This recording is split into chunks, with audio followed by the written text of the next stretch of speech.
Phone ने उसे सवेरे 2:15 पर जगाया। वह अचानक बढ़ती पैनिक वाली आवाज नहीं थी। ये शांत थी, जैसे खुद आवाज रात के बीच में हलचल नहीं करना चाहती। एथन हार्ट दूसरे रिंग के पहले ही उठ गया। वह उस टोन को जानता था। उसे पता था कि किस तरह की मुसीबत भरोसेमंद सी सरल रिंग चुनती है। वे लोग जो अपशकुन बताते समय विनम्र रहना चाहते हैं। स्क्रीन पर अज्ञात नंबर पर आया था, लेकिन दूसरी तरफ की आवाज शहर की आवाज जैसी थी। पतली, फुसफुसाती, राजों से भरी हुई। एथन, आवाज बोली, तुम्हें हॉलो ब्रिज पर आना होगा, किसी को मत बताना। लाइन कट गई। एथन एक बार पत्रकार रहा था। विवरणों के लिए उसका दिमाग आदत से काम करता था। उसने बूट पहने, जैकेट हाथ में लिया और बारिश में ड्राइव किया। हॉलो ब्रिज शहर से अलग करने वाली लकड़ी लौह की एक पतली पुली थी, जहां बच्चे समर में दांव लगाए करते और बूढ़े मछुआरे सर्दियों में झगड़ा करते थे। यह वही जगह थी जहां शहर अपने राज छिपाता था। बारिश में पुल अलग दिख रहा था, चमकदार काला। नदी नीचे निकल गई। बीच में एक अकेला आकृति स्ट्रीट लैंप के नीचे खड़ा था। जब वह मुड़ा, एथन ने जाना कि वह प्रोफाइल परिचित थी। पूरा चेहरा छाया में था, पर कंधों की आकृति, कांपती सांस उससे परिचित थी। यह ग्रीटा है, उसके मन ने फुसफुसाया। ग्रीटा डॉज 5 साल से लापता थी। आधिकारिक तौर पर मामला ठंडा था।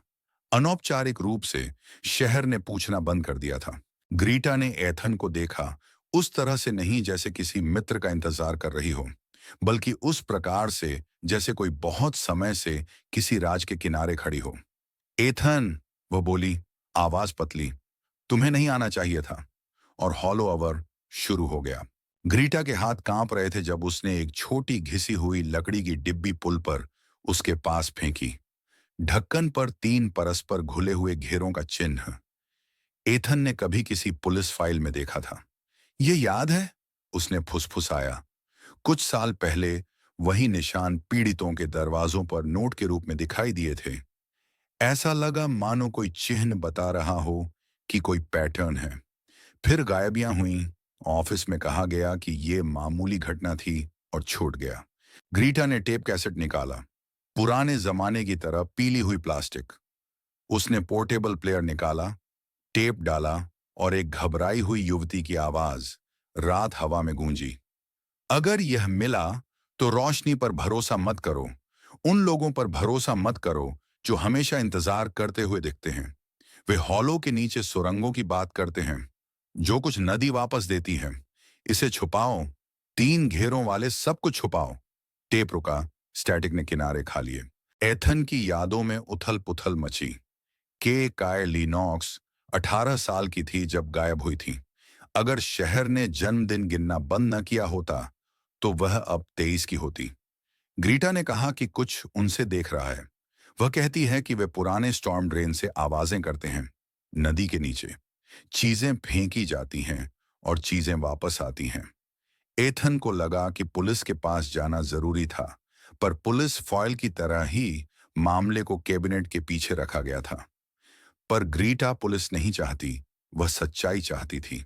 कुंजी और कागज पर लिखी तारीख, बी मर्सर, 12 दिसंबर 2018। ब्रेंडन मर्सर का नाम एथन को चुभा।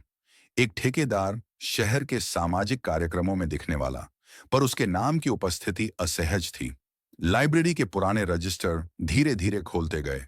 फाउंड्री के वित्त, 2017 में हेवन वर्क्स के कुछ हिस्सों का सबलेट। लेजर के किनारे पर पेंसिल में लिखा, टनल 4, एक्सेस की 227, ओवरसी पंप्स, वॉच फ्लो। 12 दिसंबर 2018 के साथ। अगर कोई पंप और सुरंगों का हिसाब रख रहा था, तो वे नदी से जो कुछ भी लौटा आता है उसे नियंत्रित कर रहे थे। एथन ने अपनी पुरानी संपर्क माया सिंह, पूर्व जांचकर्ता, को कॉल किया।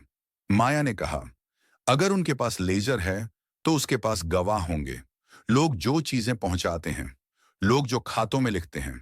ग्रीटा ने बताया कि के हावेन वर्क्स में काम करती थी और उसने नोटिस किए थे कि रात में चीजें आना जाना हुआ करता था। अगर के पास वह लेजर था तो वह कहीं छुपा होगा। फाउंड्री शहर के बाहरी किनारे पर एक पुराना, भारी ईंट ब्लॉक की तरह खड़ा था। चिमनियों से निकली राख जैसी हवा।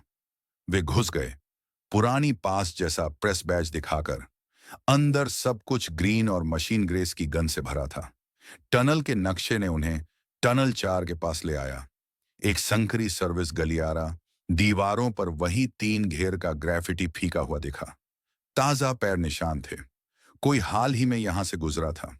लॉकर जैसा कमरा, शेल्व्स पर डिब्बियां, मध्य में एक खुला लेजर, पन्ने पर नाम, तारीखें और आइटम।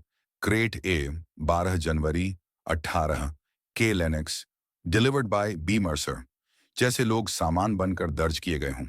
मार्जिन में note, watch hollow, don't trust lights, keep to flow. Camera की एलसीडी स्क्रीन पर 11/30/2024 की डेड स्टैंप वाली तस्वीर। रात में डॉक्स पर बॉक्स और एक झुर्रीदार जॉकेट जिस पर 3 घेर स्पष्ट थे। लेजर सच्चाई बनकर उनके हाथों में था। लोगों को सूचीबद्ध कर रहा था। वे ज्यों ही बाहर निकले, टाइम चीजें तात्कालिक हो चुकी थीं। किसी ने दरवाजा देखा होगा। लेजर को दिखाने की कोशिश में काउंटी प्रोसिक्यूटर लायल ने इसे देखा और कहा, यह बड़ा है, पर अगर हम जोर से चले तो सब कुछ गायब हो सकता है। उनकी कोशिशें तेज थीं, पर सुबह से ही अज्ञात सूत्र योजनाओं के बारे में जानकारी लीक कर रहे थे। उस रात पावर ब्लिंक हुई। एक एक ब्लॉक में बिजली चली गई। टेप पर छुपा एक इलेक्ट्रॉनिक पैटर्न था, एक रिपीटिंग रिदम जो किसी मशीन की धड़कन जैसा प्रतीत हुआ। अगर वह एक बीकन था तो उसे ट्रेस किया जा सकता था। माया ने रिसीवर लगाया। रिदम ने दिशा दी, कुलवर्ट के पास नदी किनारे की ओर। वे जान गए कि स्रोत नदी के पास हैलो 4 की ओर था। ग्रीटा ने कहा, हम आज रात उन्हें पकड़ेंगे। वे कुलवर्ट की जाली खोले और अंधेरे में उतर गए।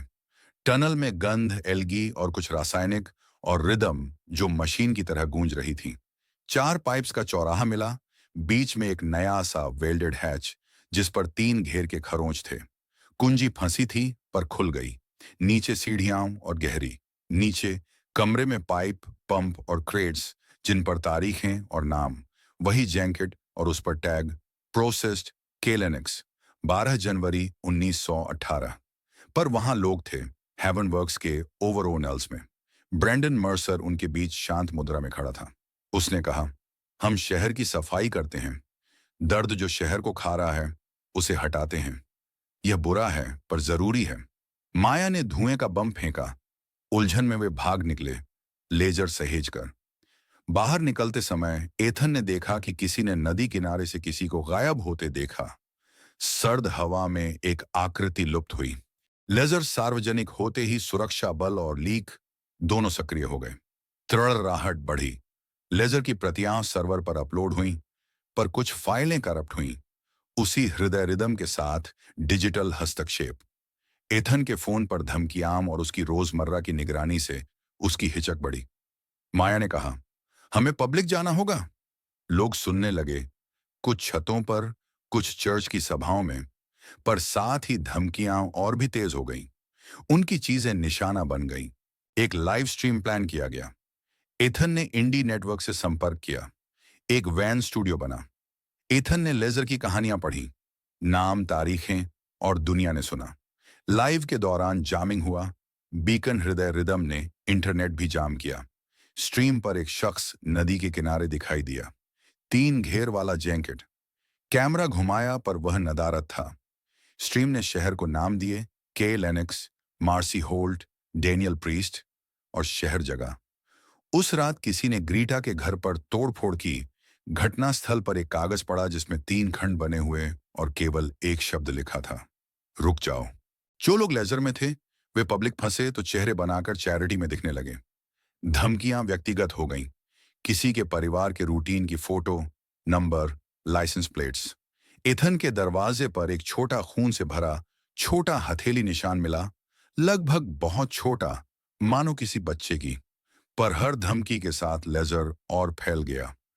लोगों ने प्रतियां बनाई और बेकरी काउंटर पर, चर्च में छेका। शहर की आवाज अब खुलकर आ रही थी। पैटर्न मिला। वे लोग ट्यूसडे ताश के समय पुरानी फिशरी वेयर हाउस में मिलते थे। 3 घेर शिपिंग क्रेट्स पर छपे थे। टीम ने एक छापा मारा। कैमरे, लाइव रोलिंग। वे क्रेट्स खोले। भीतर गीले बच्चों के जूते, कैमरे और लेजर के पन्नों पर रसीद जैसी प्रस्तुतियां थीं। लाइट्स बंद हुईं, कहीं ने पावर काट दी, धुआं, धक्का मुक्की। फिर दरवाजे में एक महिला आई, छोटी पर तेज, और उसके कलाई पर वही 3 घेर का टैटू था। उसने होंठों पर कुरेदते हुए कहा, तुम्हें चले जाना चाहिए था। काफी हंगामा हुआ, पर कैमरा कुछ चेहरों और दस्तावेजों को रिकॉर्ड करने में कामयाब रहा। लाइव फीड फिर से ऑन हुई। शहर देख रहा था। सायरन असली बनकर आई। भीड़ जमा हुई। पड़ोसी, वे जो खो चुके थे, लोग बाहर आए। उनका उदय इन गिरोहों के लिए जोखिम बन गया। ब्रेंडन और अन्य लोग बाहर निकले। भीड़ ने उनके नाम पुकारे। पुलिस आई, कुछ अनिश्चय के साथ। अंततः कानून और जनता दोनों ने मिलकर कार्रवाई की। कुछ मुकदमों में जीत मिली, कुछ आरोप घिसटते रहे। पर शहर की सार्वजनिक उपस्थिति ने एक बड़ा फर्क पैदा किया। ग्रीटा पार्क की एक बेंच पर बैठी एथन ने नदी की तरफ देखा और महसूस किया कि अब शहर अपनी नजर में एक दूसरे का हिसाब रखेगा। महीने गए, कोर्ट प्रक्रम धीरे चले। कुछ लोगों को सजा मिली, कुछ बच निकले। ग्रीटा ने एक कम्युनिटी सेंटर खोला। के लेनॉक्स के नाम का एक पर्चा वहां लगा। ईथन ने यह कहानी प्रकाशित की। स्थानीय और कुछ स्वतंत्र प्लेटफॉर्म्स ने इसे उठाया। ईथन के पास वही टेप बक्सा अब भी शेल्फ पर रखा था। एक स्मृति चिन्ह की क्यों शोर होना जरूरी है। रातें अभी भी छाया संभालती हैं, पर लोग अब फर्क समझते हैं। वे देखने लगे हैं, न कि भय से, बल्कि एक दूसरे के प्रति जिम्मेदारी से। हॉलो ब्रिज पर एक नई पट्टिका लगी। जिन्हें लिया गया, जिनकी आवाज नदी ने वापस की, और जो उनकी ओर बोलेंगे। एथन ने हाथ पट्टिका पर रखा। हवा में गीली मिट्टी की खुशबू थी और नदी नीचे बहती रही, हमेशा की तरह, छोटी छोटी चिंताओं और भयंकर यादों को साथ लेकर।